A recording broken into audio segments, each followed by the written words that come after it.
Okay, my friend, my dear friend Fabrizio, rumor says that you never sleep when it comes to July and August. Have you been getting enough sleep, my friend? Enough, no, but still some, just in time to have some energy for transfer news. Thank you. Perfecto, perfecto. So let's just get into it, huh?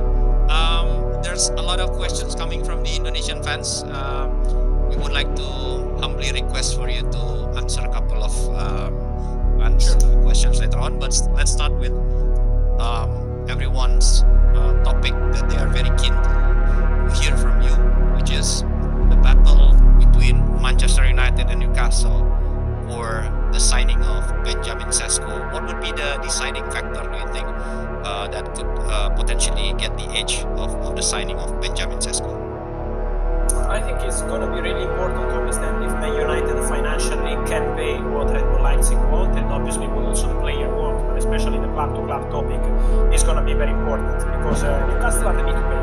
They need to pay what Leipzig wants and what the player wants. So if the player decides to accept Newcastle, he can go tomorrow morning because everything is ready between clubs. But in that case, because Newcastle is ready to pay what's needed to sign Benjamin Sesko. The real point now is on Manchester United. Man United are in the conversation, Man United are talking to the agents of Sesko, and they are trying to understand if financially they can make it happen. So I think it will really depend on the financials of this deal to understand if Man United can make it or if it will go to Newcastle. In your perspective, the financial hurdle in a Man United side, do you think is going to be on the transfer fee, or is it on the how to reach an agreement between the players' representative and the club? No, I think it's more on the transfer fee because with Sesko, I don't think that's going to be a big problem.